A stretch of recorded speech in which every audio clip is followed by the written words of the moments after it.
Voilà, là je vais essayer de montrer comment on fait pour semer en pleine terre tout ce qui est potiron, courgettes, même le maïs, les haricots, tout ça.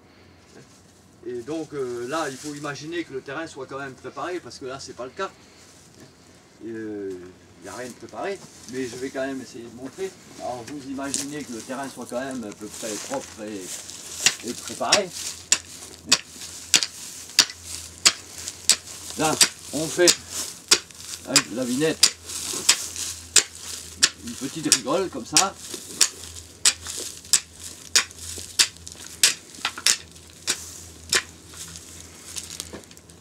Et là après, on fait couler l'eau dedans.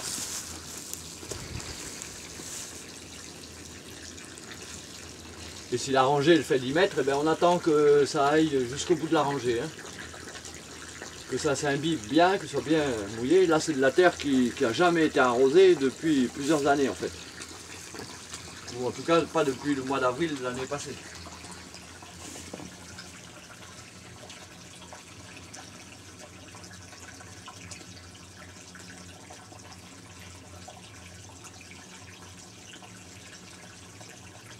Oui, vu qu'elle est dans la serre, il ne pleut pas dans la serre.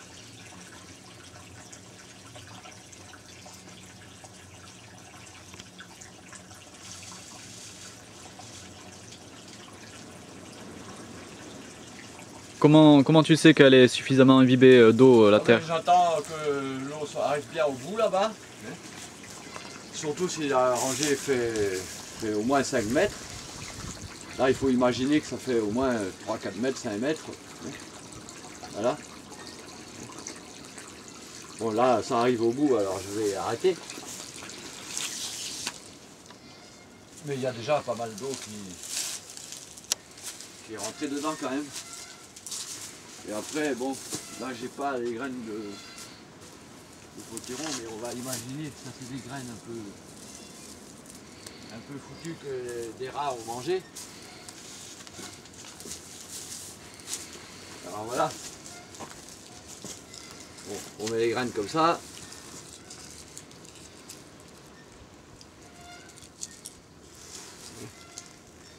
Et là, on prend de la terre qui est bien sèche, qui n'est pas mouillée, et on recouvre avec.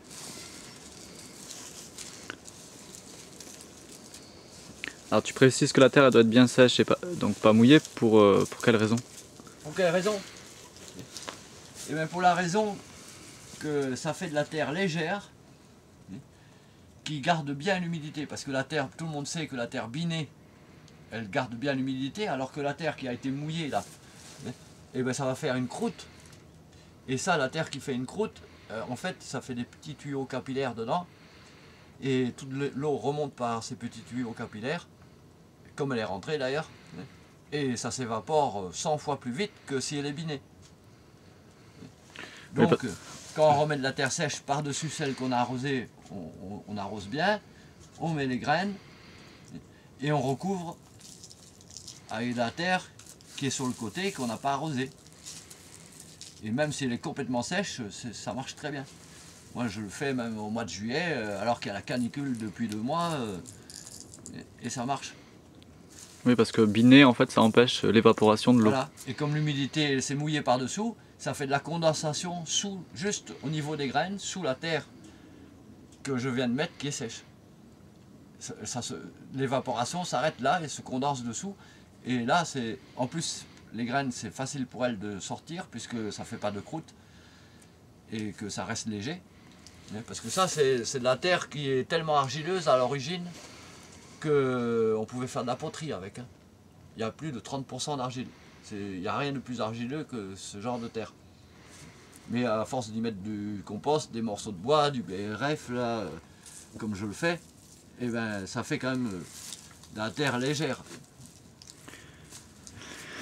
Comme on peut constater, parce que pour faire ça à la binette comme ça, alors que j'y ai pas travaillé rien du tout depuis plusieurs années. Là, tu nous as montré pour des graines de courge. Mais si ça avait été des carottes Si c'est- ou des radis, Ah non, alors là, les carottes, les radis, tout ça, c'est complètement différent. Mais je peux montrer comment on fait aussi. Sauf que j'ai pas les graines de carottes ou de choux ou de radis.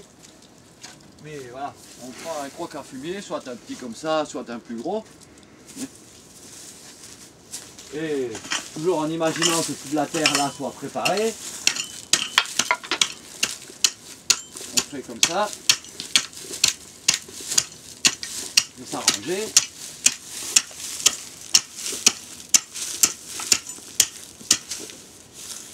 On met les graines dessus là. Hein, je n'ai pas en main, mais bon, c'est pareil. Hein.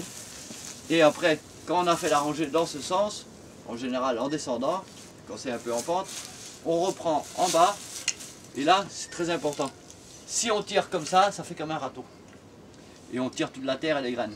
Si on penche l'outil avec le manche presque droit, et qu'on le rentre comme ça, même s'il y a des cailloux, ils ne viennent pas.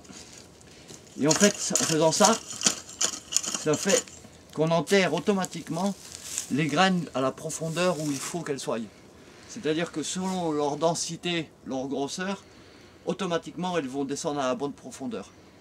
Et après, soit on attend qu'il pleuve, soit on arrose, mais dans le cas où on arrose, ça refait une croûte.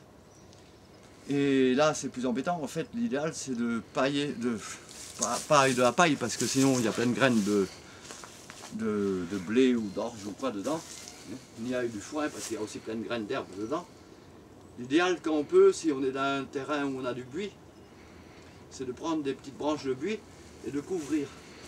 Et d'arroser par-dessus. Et quand on arrose par-dessus de la paille d'ailleurs, ou quelque chose qui couvre, et ben ça ne fait pas de croûte. Personne ne peut l'expliquer pourquoi, mais le fait est là. Voilà. N'importe qui peut faire l'expérience. Il fait 2 rangées comme ça. Sur une rangée, il met de la paille, sur l'autre non. Et il prend un arrosoir, il met la même quantité, un arrosoir par exemple pour ça, et un arrosoir sur l'autre. Et bien 2 jours après, celle où il n'y avait pas la paille, ça fera une croûte avec la terre toute dure et qui sèche très vite. Celle avec la paille, la terre, elle reste comme quand on vient de la préparer, légère et sans croûte. Le fait d'arroser par-dessus de la paille, ça fait que la terre ne se tasse pas, ne fait pas de croûte et sèche beaucoup moins vite. En dehors du fait qu'il y ait la paille dessus.